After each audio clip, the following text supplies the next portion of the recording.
Hello student, welcome back to our YouTube channel. आज की इस वीडियो कंटेक्ट के अंदर हम रामबाण सीरीज का चौथा वीडियो जो आज हम अध्ययन कर रहे हैं, इसके अंतर्गत हम त्रिकोणमिति के जो 6 प्रश्न आपके एक एक नंबर के आएंगे उसके बारे में अध्ययन करेंगे। 2 वस्तुनिष्ठ और 4 अति लघुतरात्मक।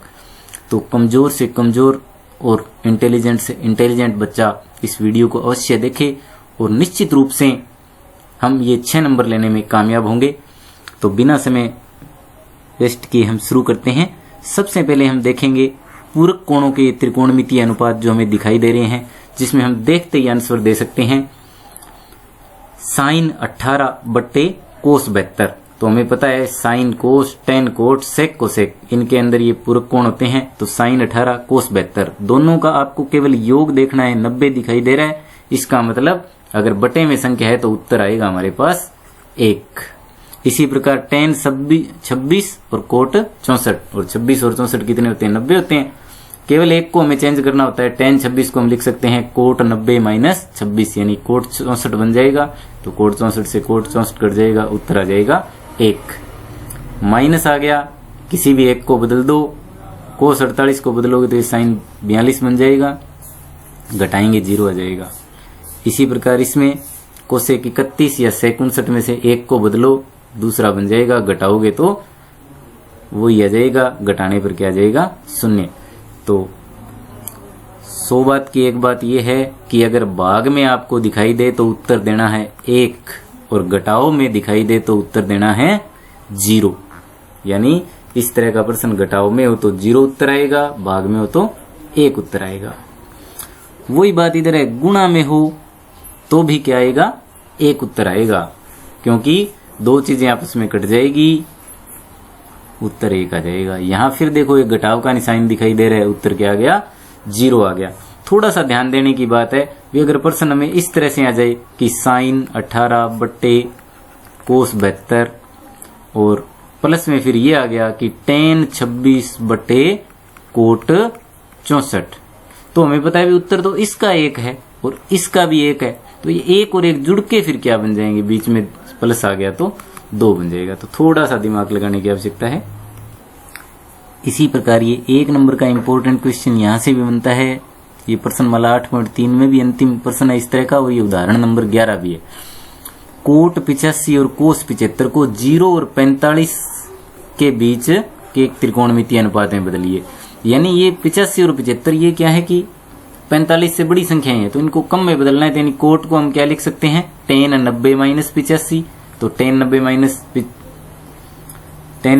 85 यानी 10 5 बन जाएगा। इसी प्रकार कोस 75 को लिख सकते हैं हम साइन 90 माइनस 75, ये बन जाएगा आपके पास साइन 15 बन जाएगा। तो बहुत ही आसान सा प्रश्न है, बस सीधा सा ध्यान रखना है। यहाँ 85 है तो कितना रह गया? कम 5, तो कोट का होता है 10 5 आ जाएगा। और 75 कितना कम रह गया? 25, तो कोस है तो ये बनेगा साइन 25।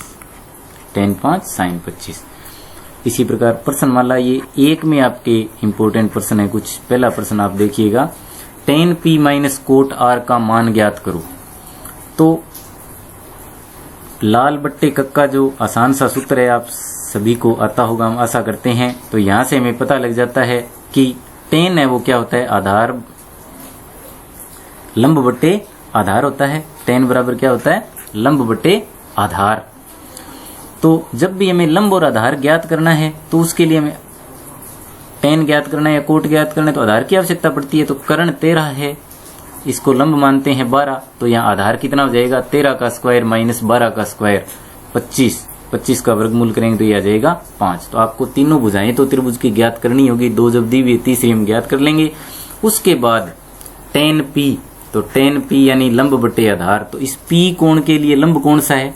5, और पी के लिए आधार पी जिसके ऊपर बैठा है 12, तो 5 बट्टे 12 ये आ गया 10 पी। इसी प्रकार कोट आर, इस आर के लिए आप देखोगे लंब कौन सा है? 12, और आधार कौन सा है? 5। तो कोट क्या होता है हमारे पास? आधार बट्टे लंब। कोट होता है आधार बट्टे लंब। तो आधार 5 है और लंब 12 है। तो ये हो गया 5/12। 5/12 में से 5/12 गए, उत्तर कितना आ गया? 0 आ गया। इसी प्रकार एक इंपॉर्टेंट प्रश्न हो रहा है इसमें, यदि ए और बी न्यून कोण हो और कोस ए बराबर कोस बी तो निम्न में से सत्य है। यानी अगर ए और बी दो न्यून कोण है और कोस ए बराबर कोस बी है तो ये तभी सत्य होगा जब ए बराबर क्या हो? बी हो। ये सभी के लिए है, tan ए बराबर कोट बी हो, चाहे सेक के बराबर कोसेक बी हो, ये तभी संभव है जब ए बराबर बी हो। तो आपको सीधा सा याद रखना है। एक प्रश्न और, ये 1 नंबर में आने के लिए ये भी बहुत महत्वपूर्ण प्रश्न है, क्योंकि प्रश्न हालांकि बड़ा है लेकिन मैथ के अंदर ज्यादा एग्जाम जो पेपर बनाने वाले ध्यान नहीं देते, बड़े प्रश्न भी 1 नंबर में देते हैं। तो हल करने का तरीका इसको आसानी से हम हल भी कर सकते हैं। साइन ए माइनस बी बराबर 1/2, कोस ए प्लस बी बराबर 1/2। तो आपको देखना है साइन में 1/2 मान किसका होता है? तो हमें पता है साइन में 1/2 मान होता है साइन 30 का।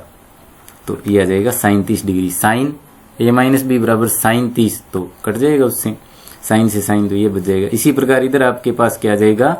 ए प्लस बी बराबर कोस में 1/2 मान किसका होता है? 60 का। तो ये आ जाएगा कोस 60। तो इस प्रकार अगर इसको जोड़ते हैं हम तो 2a बराबर आ जाता है हमारे पास 90, a बराबर आ गया 90/2 यानी 45। और अब जब एक का मान 45 आ गया तो दूसरे का मान कितना आएगा? 15, क्योंकि दोनों का योग कितना है? 60। तो a और b के मान पूछेगा इसमें, तो a का मान हमने निकाला 45 और b का मान 15 डिग्री। बहुत इंपॉर्टेंट प्रश्न है। 2 प्रश्न ऐसे, दोनों में उत्तर सेम ही आएंगे, 45 और 15 डिग्री। नेक्स्ट प्रश्न देखेंगे। देखो इसमें भी वही बात है, साइन स्क्वायर 63, साइन स्क्वायर 27। 63 और 27 देखते हैं तो दोनों का योग कितना है? 90 है बस।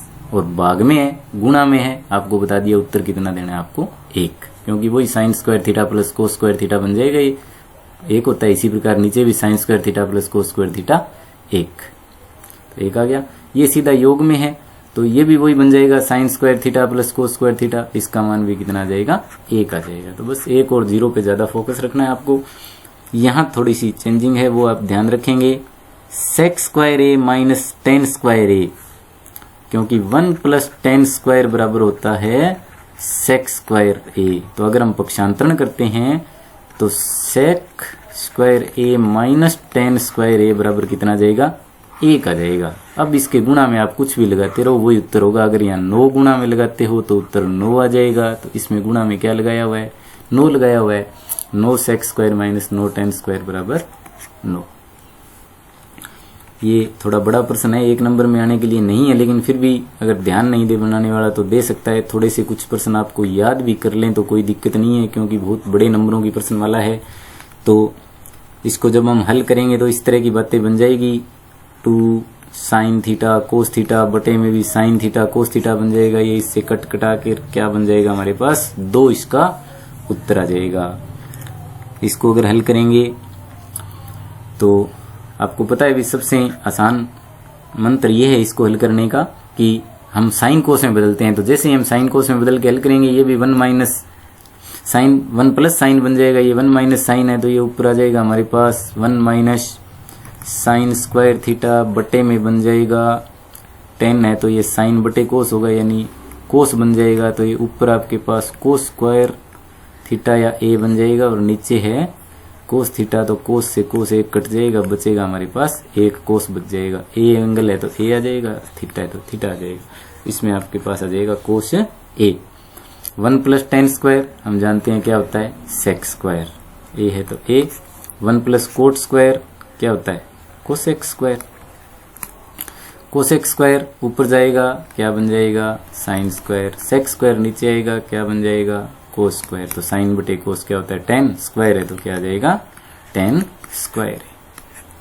तो अच्छे प्रश्न है, क्योंकि बुक के अंदर है, इसलिए बुक के इंपॉर्टेंट प्रश्न आप निश्चित रूप से अभ्यास वाले करें, आपको जरूर पेपर में मिलेंगे।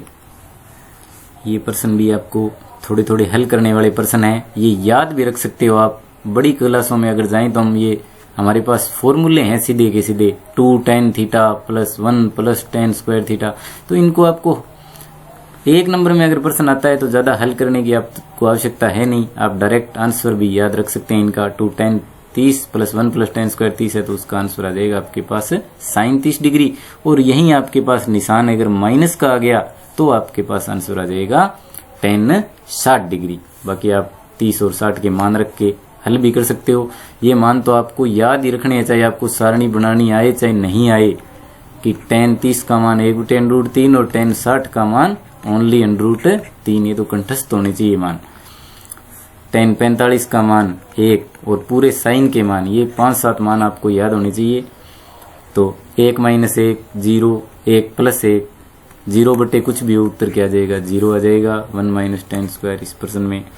sin 2a = 2 sin a कब सत्य होता है? जब a का मान क्या हो 0 डिग्री। a का 0 रखोगे तो sin 0 = sin 0 बन जाएगा।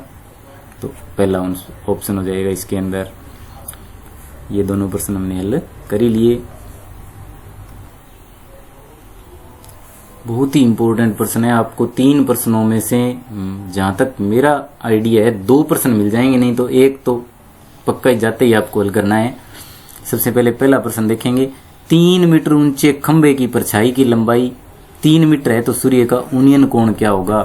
तो जब भी किसी कोई मीनार या खंबा कुछ भी है, उसकी ऊंचाई उसकी परछाई के परछाई के बराबर होती है, परछाई की लंबाई के बराबर होती है, तो हमें पता है कोण है वो कितना होता है 45 डिग्री होता है। यानी ये x तो x बटे x, tan थीटा बराबर या tan 45 बराबर x बटे x। यानी ये बराबर हो तो 1 आ गया, तो tan थीटा का मान कितना आ जाएगा हमारे पास 45 डिग्री आ जाएगा। तो वही बात है, अगर 3 ही खंबे की ऊंचाई है, 3 ही परछाई की लंबाई है, तो 3/3 1 आ गया। tan थीटा बराबर 1 तो थीटा बराबर 45 डिग्री, क्योंकि ये मान होता है tan 45 का। इसी प्रकार दूसरा प्रश्न है। इसमें आपको आकृति में ये 10 मीटर दे दिया और ये दिया हुआ है 10√3, तो थीटा का मान ज्ञात कीजिए। जब लंब और आधार है तो केवल आपको फॉर्मूला tan थीटा का ही लगाना है, लंब बटे आधार। 10 से 10 कट गया, 1/√3 यानी tan थीटा बराबर 1/√3। तो अब tan में 1/√3 किसका मान होता है tan 30 का। दोनों तरफ से tan हटा देंगे, थीटा बराबर आ गया 30 डिग्री। 1-2 प्रश्न आपके क्वेश्चन से संबंधित है। इसमें तो चित्र आपको बने बनाए वहां पर मिलेंगे, आपको सीधा देखकर बस उत्तर देना है। tan के फॉर्मूले ज्यादा चांस है लगने के जब लंब और आधार दिया हो। फिर दूसरा चांस साइन का आता है जिसमें कर्ण और लंब दिया होता है, तो आपको ये ज्यादा विशेष ध्यान रहना है। इसके अंदर आपको ये कोण दे दिया 30 डिग्री, आधार दे दिया 6√3, तो ये लंब आपको ज्ञात करना है। वही आपको tan 30 डिग्री बराबर लंब बटे आधार यानी x बटे 6√3। तो tan 30 का मान भी क्या होता है 1/√3, ये x बटे 6√3। √3 से √3 कट गया, तिरछा गुणा करेंगे x बराबर कितना आ गया 6। तो जो x का मान है वो कितना आ गया 6 आ गया। तो इस तरह के चित्र वाले प्रश्न आपको जरूर मिलेंगे। 5 से 15 मिनट, क्योंकि 2 प्रश्नावलियों की इकट्ठी वीडियो है इसलिए आपको 15 मिनट की मिल सकती है, नहीं तो 5 से 10 मिनट की शॉर्ट वीडियो आपके लिए निश्चित रूप से रामबाण सिद्ध होगी। धन्यवाद। YouTube के ऊपर ज्यादा लंबे वीडियो देखने से बचें। आपकी किताब है, आपको नोट्स जो बनवाए हुए हैं उन पे ज्यादा ध्यान दें। छोटे छोटे वीडियो जो ज्यादा इंपॉर्टेंट आपको लगते हैं वो जरूर देखें। ज्यादा मोबाइल के ऊपर समय व्यतीत नहीं करें। लंबा समय है पेपर की तैयारी के लिए। अच्छी तरह से अपना जो सिलेबस है उसको समेटें। बहुत बहुत धन्यवाद।